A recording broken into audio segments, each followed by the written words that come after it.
Come back. I think we have a fascinating show today, a fascinating show that has to do with issues of identity, on how people, we call America the great melting pot, but really, this is not a melting pot. We come here and people tend somehow to identify with their own groups from time to time. I'm going to be talking to some people who have black heritage, who in many ways consider themselves black.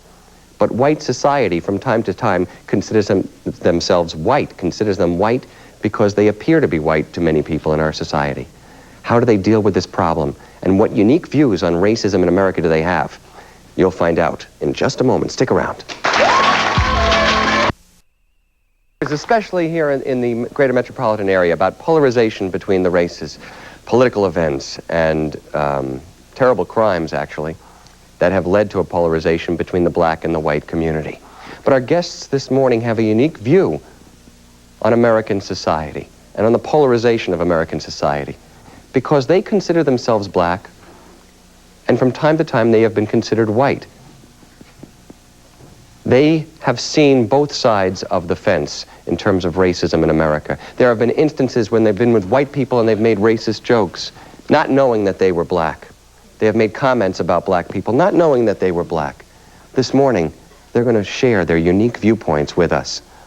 Let me introduce our guests to you. Gina Burnham, her mother is white, her father is black, and she says that when she was younger, she went through an identity crisis, and there was a time when she thought that she might want to be white, or considered white.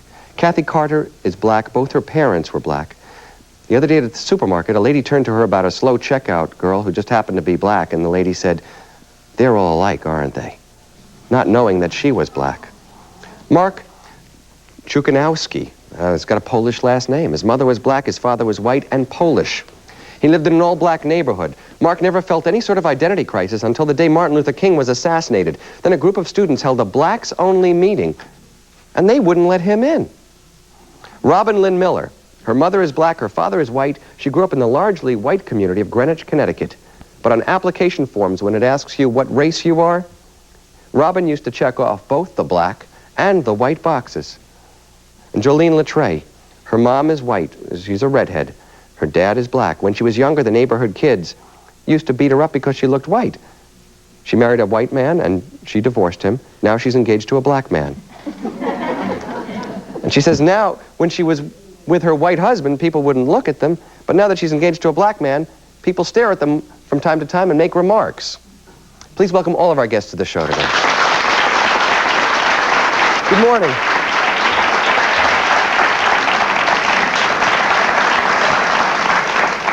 It is something, you asked me this morning when I went back to the makeup room, you said, well, if you saw me, would you think that I was black? And I said, no. It's funny that in our society that if you have some degree of black heritage, people consider you black. They don't consider you, it seems like the whole part of your white heritage gets negated in terms of our society. Do you consider yourself black, or do you consider... Absolutely. You do? I think that I'm 100% black, usually, and every now and then something will happen, and it'll remind me that I do have a white mother, but she's so black in so many ways, beyond the way she looks, it's hard to think of her as being 100% white, too. Why do you consider yourself black? Well, my dad raised me. My parents divorced when I was very young. My dad's black. I was raised in an all-black neighborhood. I mean, if you were anything and you were raised in an all-Italian neighborhood, I guess you'd think you were Italian.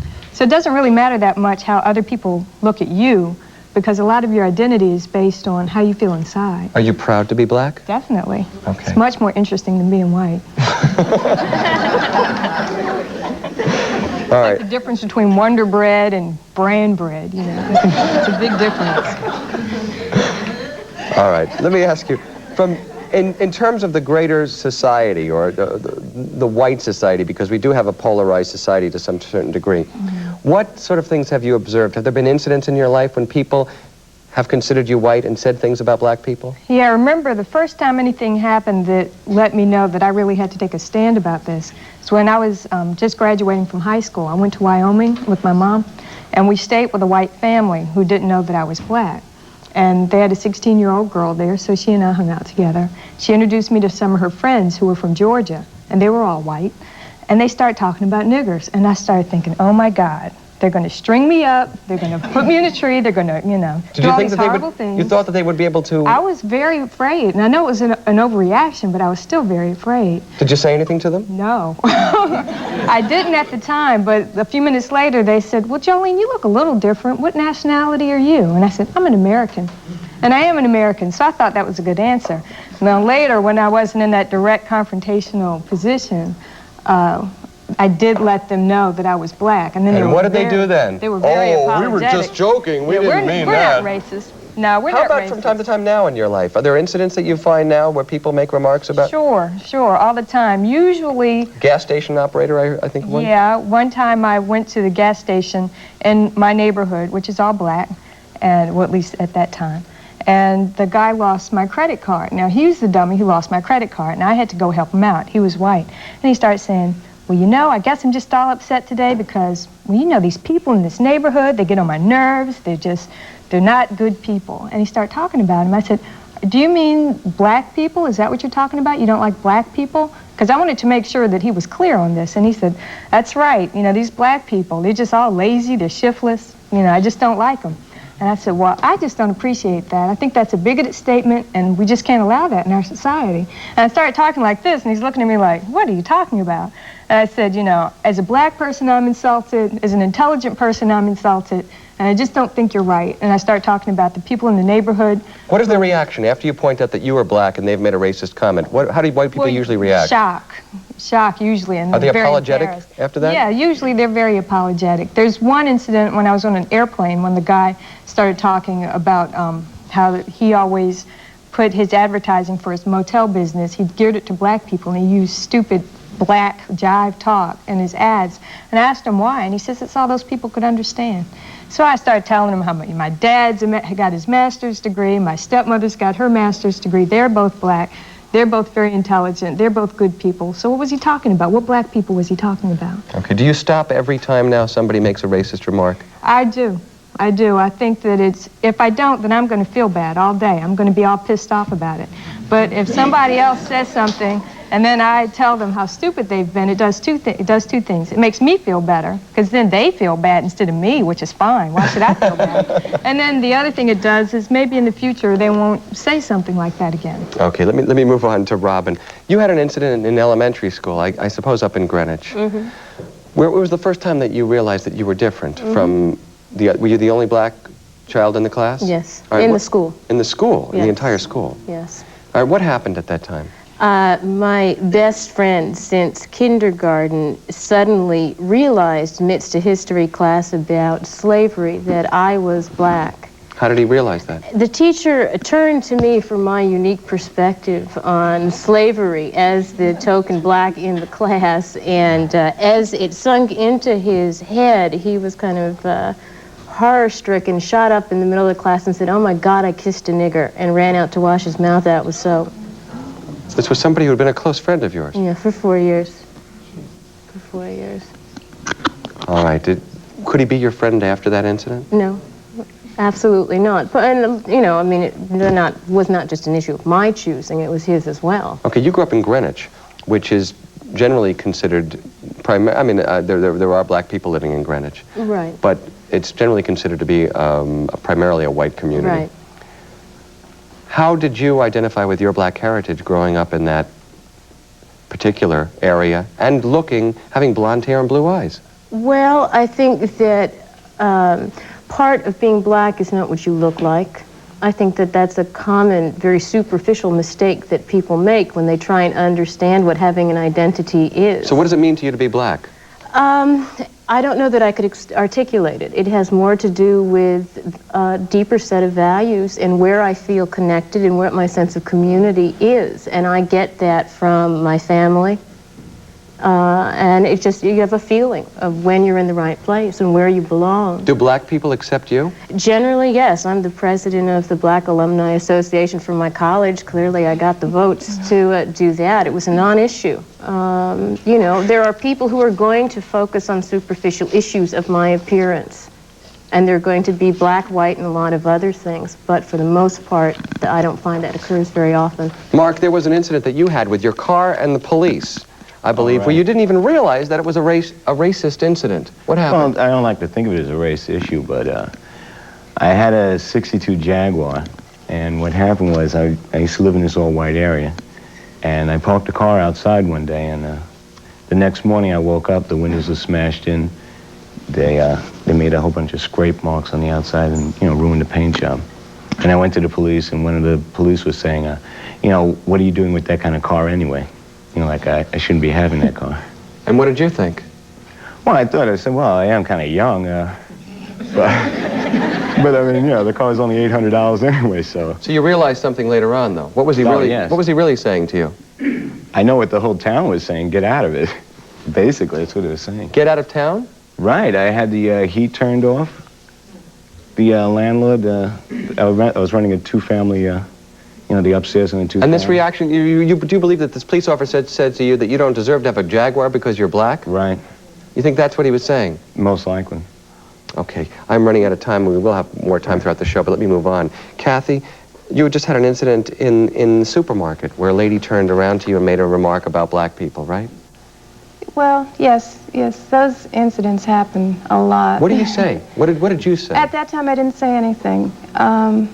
It has happened so many times in my life that if every day when I am in the supermarket something comes up, I confront someone, I would be doing it all the time. I try to pick and choose when I will make a stand. How do you make that choice? For me now, when it involves my children, I always confront the person. Are you married to a black man or a white man? I am married to a black man, and I have 2 brown-skinned children. Okay, who are always mistaken for someone else's children. Where's your mommy? Are you in the park by yourself? And I'm right there with them. Your children identify with black heritage? Oh, definitely. All right. Do they ever have a problem? Well, they're young. They're 2 and 5. Well, suppose they have white friends, and I think I read something where they were describing their friends, and they said, they're light skin like you, Mommy? My son will refer to me at times as being white. If I ask him about a child in his class, and I don't know who it is, I say, well, what does she look like? White like you, Mommy. But that's, I think children at 5 years old only see things in terms of it's either black or white. And he will understand. Do you think, have you had it easier in life because from time to time people consider you white? Does that help you escape some of the racism? Oh, I don't think so. I think you many times are, I don't know if it's privilege, but you are always aware of racism. And it's a lot more subtle sometimes. Okay, Gina, you had a unique sort of family background. How were you brought up and where were you brought up? Well, I was brought up in a middle-class neighborhood, mostly blacks. My situation is quite different because I wasn't brought up with the interracial right in the family. Both your parents were black? Yes, both my parents are black that I was brought up with, yes. They were adoptive parents? Yes, adoptive parents. My mother is also interracial, though. Your mother, and your mother, your birth mother, as My they say. birth mother is white. Yes. And she's Jewish? Yes. Coming from that sort of heritage, and we've seen a lot of strain between the black and the Jewish communities recently, do you ever feel forced to take sides or part of both sides or what? Well, my situation is different as opposed to other people's because they've lived in the environment with both parents. I've sort of been on my own, actually, the way I was raised in trying to find my identity. Do you consider yourself black or white? I get confused sometimes. Actually black, because that's how I'm perceived. There are times when I've been in situations where I could pass for white if I wanted to. Is that a racist distinction in itself? Let me throw this out to people. If you have one part of your heritage that is black, you're considered black. You're not considered black and white. According to Ebony magazine, in 1930, 70% of American blacks had some heritage, racial heritage, that was either white or Indian. And many, many whites in this country have some black heritage.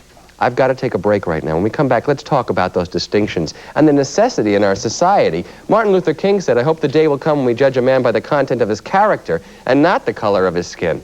And yet, we're even sitting here now because society makes it necessary sometimes for us, even when we get a job, to say we're black, Indian, Hispanic, whatever our ethnic background is. Let's talk about those distinctions in just a moment. Stay with us.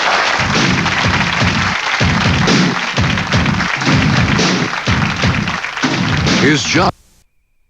Question, but if you could be born again, would you want to be born white, black,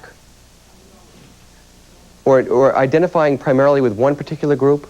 I think that would be kind of a drag. I think at this point, I think probably all of us feel that we have kind of a unique perspective on both sides. So to have to choose would be kind of disappointing. Okay, and you have a unique perspective, and I'm not saying that this is not unsubstantiated. But I noticed you said before you think the whole black experience is more interesting than the white experience. If I had to choose, and I had to choose one or the other, I would definitely choose black. Okay, there are some people who might think that some of the comments you made might be racist against whites. That's their problem. Okay, you do have a unique perspective, because there have been times when people have thought that you were white.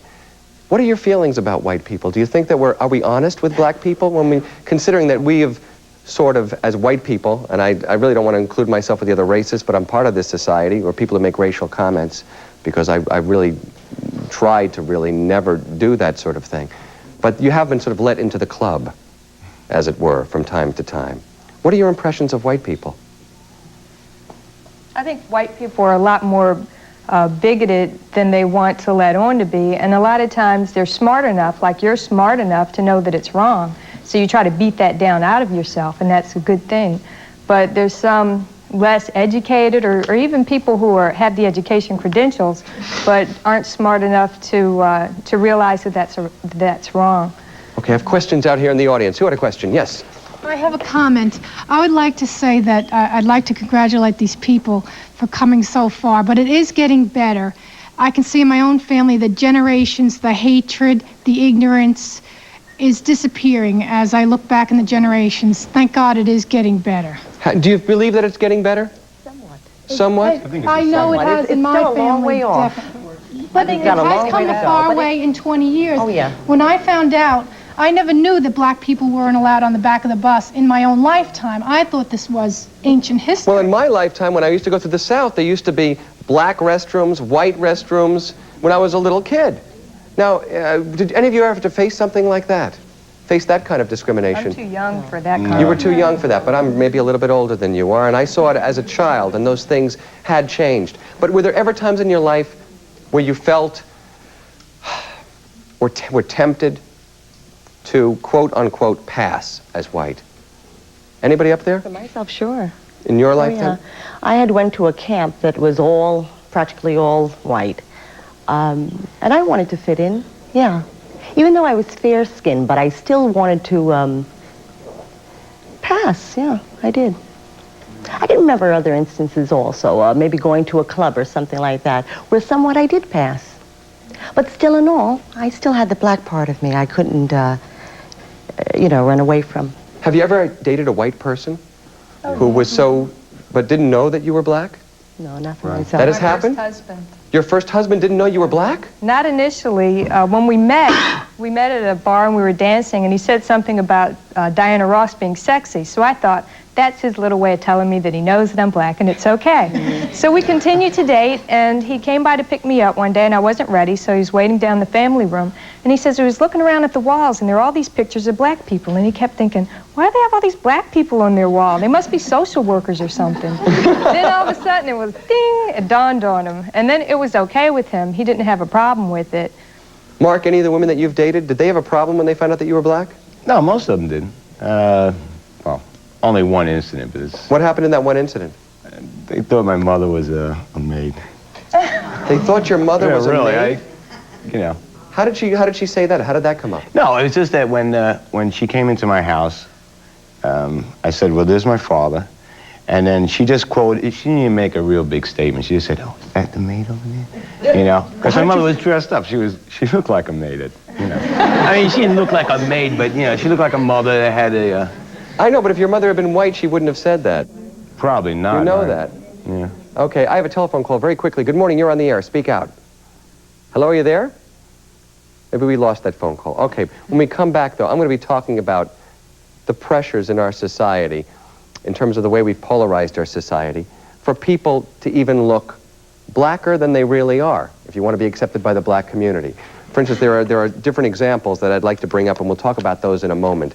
There have been people who have said, for instance, and complained about this actually, that the Cosby Show wasn't black enough, that the family on the Cosby Show, which means that I guess people, and most of the complaints, I guess, were by white critics, that Bill Cosby would have to come home and go, "Slip me 5, you know?" Like everybody in a black family would do that. There were complaints about Vanessa Williams when she was chosen as Miss America, that she did not look black enough. She had blue eyes and she had light skin. And there have been complaints about Michael Jackson, who has had cosmetic techniques to lighten his skin color, to make his nose slimmer. And there are people who believe that Michael Jackson is trying to look white and has an identity problem identifying with the black race. We'll talk about some of those things in just a moment when we continue. Stay with us.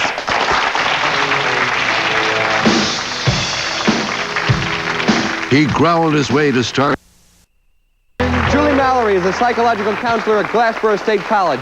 Every day she sees interracial students who are struggling with their identity. Julie says that in every stereotype there is a little bit of truth. In many instances, though, in this country, we deal with ethnic groups and racial groups through stereotypes.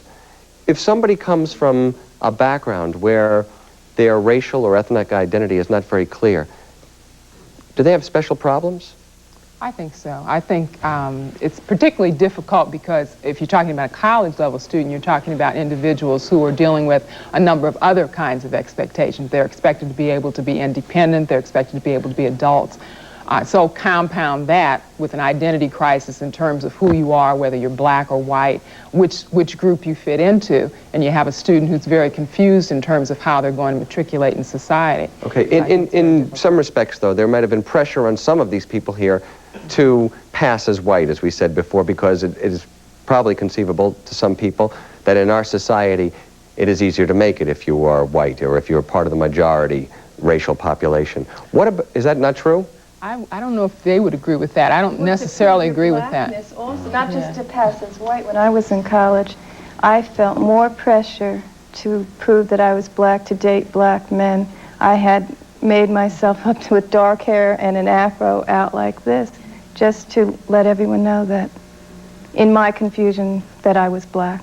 Did you ever feel the compulsion that you'd have to speak black English?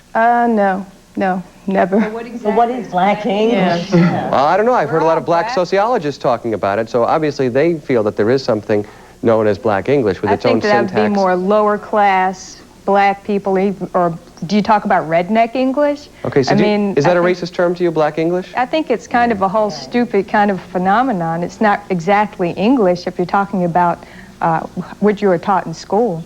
Okay. And how I was raised talking and how all these people were raised speaking. What about the pressures on you then to identify more with the black culture? As I said before, there were people who criticized the Cosby Show saying that they acted like a white middle-class family and not a black family. And Bill Cosby said, how are we supposed to... People who were criticizing the show, Probably white people. Probably white people who want blacks to act. They have these expectations. You're supposed to act. They want to turn on the show and say, "Hey, Mama, what's happening?" Yeah, it's fun. They want every show to be what's happening. When they don't get good times or what's happening. Is there pressure on every black actor who does comedy to be what was it, J.J. Walker? To be J.J. Walker and to act like that? Did you see Hollywood Shuffle? That's what the whole movie was about. Was the struggle for black actors to be able to have roles that weren't stereotyped. That's right. Is there pressure on you ever to act in a stereotypical fashion as a black person? Well, I think that people, in a sense, are trying to evaluate whether you're really black or not based on criteria that come from those stereotypes. I mean, you are going to get tested based on the set of attributes that people associate with the common stereotypes. Same stereotypes that would make them criticize Cosby is non-representative of black life. Are there people who expect you to be great dancers? Well, I mean, if what's his name? I mean, I'm saying, are there people who expect that? Can I say something about just about stereotypes in general, because I think it might add to what we've been talking about. I think part of the problem in terms of stereotypes and looking at Cosby's Show or J.J. Walker or anybody else as a stereotype is that there are so few images of blacks. If there were more images, there would not be a stereotype, and people wouldn't look at it and say, well, that couldn't be a black family because there are no black doctors and black lawyers. That's not true. There are they certainly can represent a family, but there's no one black experience that represents all black people. And we see so few images that we want to look at one image and say, well, Vanessa Williams, my God, what did she do? She embarrassed the whole black population. She embarrassed herself. But because there's just one Miss Black, not Miss America, Miss Black America, that we begin to stereotype and say, well, she reflects on all of us, or Cosby reflects on all of us, or this one reflects on all of us. Okay, let me get to some questions out here in the audience. Who had a reaction? Yes, ma'am. Yes, how, by you having to pass for white, how did you feel? Didn't you have like I think I would have like a guilt feeling if I say I'm black and I'm light enough to pass for white.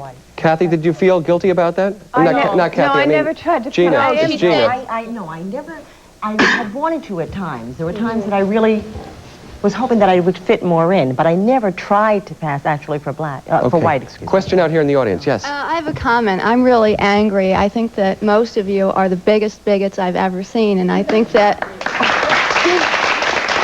Why do you say that? And I think that if the young lady on the end spent more time trying to be a good daughter and respected her mother, she'd have less time to hate white people. I don't hate white people at all. Well, why do you say that? Why do you say that? She hasn't said one...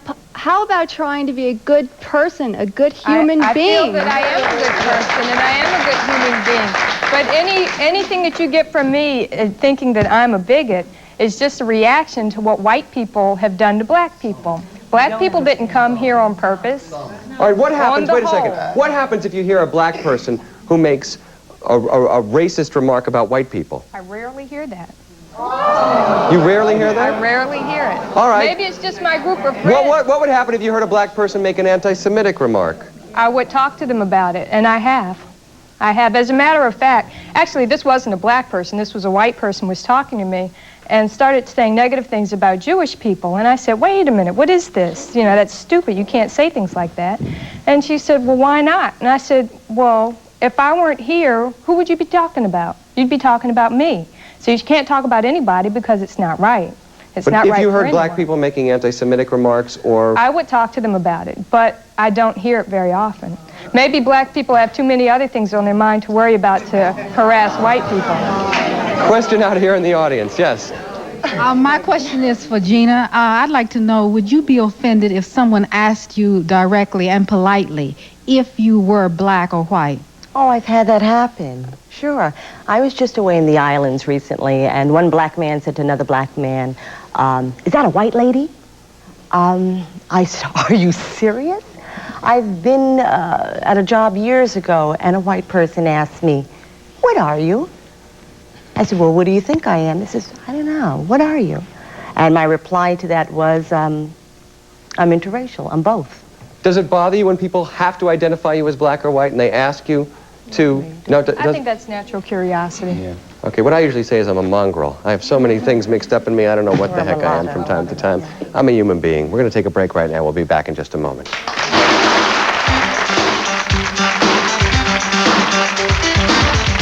He's your best. Group. I wonder if it's ever paid to your advantage to be considered as white. So, are you Have talking you- to me? Anybody up there? Has it ever been to your advantage to be considered as white? I guess the only advantage is people don't naturally assume that you have these negative things about you. They take you at face value, I guess. Whereas maybe with you, people immediately think these things about you that you have to disprove. I don't have to disprove those things initially. When people find out that you're black and they assume that you're white and that you're just like them, when they find out that you're black, how do you change in their eyes? What new qualities do you have? What's the difference? Is there any? Well, I think for many people it's become something that is very curious to them. I think that, you know, it's rare enough that people meet people who are half black and half white, that they have a lot of questions that they want answered. They want to try and understand what that experience is like, because we do view black and white in such a dichotomous way. Do they treat you differently, though, than when they thought you were totally white? No? Very rarely. I mean, you get the rare instance where that does occur, but for the most part, I haven't found that people's treatment of me changes particularly. I met somebody on the More train. sensitive, I think, after people find out. I'm all black, and my grandparents are black, and I don't, as far back as I know, is black. So it's not that people find out. They know my family, and they know my family's black. But I had situations in school where college professors didn't know, and maybe I wrote a paper that was related to black, and when they realized it, I think everyone's a lot more sensitive. I found that people were interested in your background and in the things that you could bring to the class because of your background. Okay, questions out here? Yes, ma'am. Did you have a preference in dating, either a black man or a white man? I did. You did? Oh, yeah, definitely. What was your preference? But you say that like, of course. Oh, yeah, definitely. Why? Why would you say it? Because it depends on your environment. Every one of us up here, although we come from a similar situation, we are all very, very different because of our environment. Mine is quite different from theirs, such as with the job situation. If I were to go on a job, the whiter I made myself look, I'd get that job. If I put on a certain type, quote unquote, the way black language, I may not. As in the movie School Days, what that's about, the closer your skin is to fair, this has been stemming for quite a long time, the easier things will be for you. All right, there's a perception, though, in the white community, though, that if you're black and you check black off on an application, you'll have an easier time getting a job because of quotas. And that may not be true. Sometimes that's also happening. Yes, all right, so can you play both sides of the fence? Can you dress white, check black? Then you can... then you got a pretty good chance of getting the job. But what is dressing white? Well, it's what she just said, if she made herself look white when she went for a job interview. So I assume that there are certain things that you think... As I said, with the girls, it's different because maybe their skin is fair and they can pass more for white. For myself, I'd have to put a little bit more effort, I think. It's kind of hard to tell what I am. I look Hispanic, I would think. That's all right, let's not complicate the issue with that. I have a telephone call right now. Good morning, you're on the air. Hi, Richard. Hi, how are you? I'm a product of an interracial relationship. Right. And I'd like to say one thing to the black people in the New York area or wherever. They always think you should be blacker, not light-skinned. You have to, get a tan. It's summertime, lay outside and get a tan. Put some suntan lotion on. I like being light-skinned. I like it. Oh, and then, like the lady said, with School Days, you want to be. No, I don't want to be white. I am half white. You want to be lighter. They always give you a problem with being light-skinned. What's wrong with being light-skinned? What's wrong with being white? What's wrong with being black? Nothing. Okay, thanks for the phone call. More questions right over here. Yes, go ahead, quickly. Comment. Most of the people I know always refer to, like, black people and white people to make a description in a descriptive way. Like, you would say, she has blonde hair or she has brown hair. Like, if I was going to try to describe the lady on the end... what's your point? If I was going to, if I said the black lady on the end, nobody know that I was talking about her. They'd probably think I was talking about the other lady. So it's like not in a mean way, it's just in a descriptive way. Sure. All right, but there is a description that in this week's Village Voice somebody took offense to. There were references to, I think, Sade and a reference to a movie where certain people were referred to as mulattoes. Somebody wrote a letter in saying, the term mulatto is a Spanish term coined during the slave trade to describe in a derogatory manner people of mixed racial heritage. The translation of the Spanish stem of the word mulatto is mule, and clearly this was not meant as a term of friendship. What do you call yourselves? My mother calls me a zebra. A zebra. Or a mongrel. Or a mongrel. That's but what she's just teasing me. Okay, time for one more quick question out here in the audience. Who had a question? You did? Yes? I wanted to say that this thing about blacks and whites, she made a comment that blacks aren't anti-Semitic. When I was growing up as a child, I went to school with a predominantly black school. Yes, black school. I lived in Okay, my point is that today my daughter is in the same predicament, but she's going through a lot worse than I did. We seem to have worked together. Today it seems like the blacks have the attitude like the Jews did. The Holocaust is over. Slavery is over. Why can't we just work together? There is a definite attitude between the black and whites, which is a terrible thing. I think we all should work together, and I think we should see, to some degree, how futile it is to try to stick labels on people.